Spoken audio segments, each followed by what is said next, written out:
Vibrant ہوئی ہے وہ، اور خود عدالت عظمیٰ کے اندر مختلف جو محترم جج صاحبان ہیں ان کے درمیان آراء کا جس طرح کا اختلاف سامنے آیا ہے، مجھے لگتا نہیں ہے کہ قانون کو اسٹرائک ڈاؤن کرنا اتنا سادہ اور آسان ہوگا جیسا کہ یہ ماضی میں رہا ہے.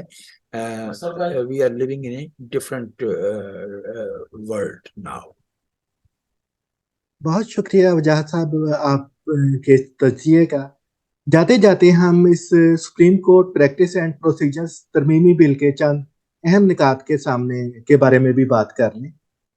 اس ترمیمی بل کے تحت سپریم کورٹ کے سامنے ہر معاملے اور اپیل کو کمیٹی کا تشکیل کردہ بینچ سنے اور نمٹائے گا، جبکہ کمیٹی میں چیف جسٹس اور 2 سینئر ترین ججز ہوں گے اور کمیٹی کا فیصلہ کثرت رائے سے ہوگا. آئین کے آرٹیکل 184(3) کے تحت معاملہ پہلے کمیٹی کے سامنے پیش کیا جائے گا. بنیادی حقوق سے متعلق عوامی اہمیت کے معاملے پر 3 یا اس سے زائد ججز کا بینچ بنایا جائے گا. آئین اور قانون سے متعلق کیسز میں بینچ کم از کم 5 ججز پر مشتمل ہوگا، جبکہ بینچ کے فیصلے کے 30 دن کے اندر اپیل دائر کی جا سکے گی. دائر اپیل 14 روز میں سماعت کے لیے مقرر ہوگی. زیر التوا کیسز میں بھی اپیل کا حق ہوگا. فریق اپیل کے لیے اپنی پسند کا وکیل رکھ سکتا ہے. اس کے علاوہ ہنگامی یا عبوری ریلیف کے لیے درخواست دینے کے 14 روز کے اندر اندر کیس سماعت کے لیے مقرر ہوگا. وجاہت صاحب، یہ 14 روز والے جو ایک حد مقرر کی گئی ہے یہ بھی دلچسپ ہے. اس کا تو مطلب ہے کہ ابھی نواز شریف صاحب کی 14 دن کے اندر اندر وہ واپسی کی تیاری کر رہے ہیں کہ انہیں سپریم کورٹ کے سامنے لے کر جایا جائے. میرے خیال میں شاید اپیل کے لیے ان کا، چونکہ وہاں ایبسکنڈر ہیں تو ان کا آنا بظاہر تو جو ہے وہ مینڈیٹری ہے. اگر وہ تشریف لے آتے ہیں تو میں آپ کو یقین دلاتا ہوں کہ اس میں پاکستان کا جو سیاسی منظر ہے اس میں کچھ بہتری ہی آئے گی. سیاست دانوں کو، بھلے ان کا نام ذوالفقار علی بھٹو ہو، بے نظیر بھٹو ہو، نواز شریف ہو یا عمران خان ہو، سیاست دانوں کو سیاسی عمل ہی کے ذریعے آگے اور پیچھے ہونا چاہیے. انہیں کسی بھی غیر منتخب اور غیر آئینی طریقے سے منظر عام سے غائب کرنا جو ہے وہ قوم کے مفاد میں نہیں ہوتا. جو نکات آپ نے بہت خوبصورتی سے سمرائز کر دیے ہیں، میں سمجھتا ہوں کہ اس میں یہ بات آ گئی. اگر میاں نواز شریف صاحب جو ہے وہ آئندہ چند روز میں پاکستان میں تشریف لاتے ہیں، اگرچہ میں چونکہ سفر کر رہا تھا تو اتنی تفصیل میں نہیں جا پایا، مجھے معلوم نہیں ہے کہ کے تحت ہونے والے فیصلے کے خلاف اپیل کے لیے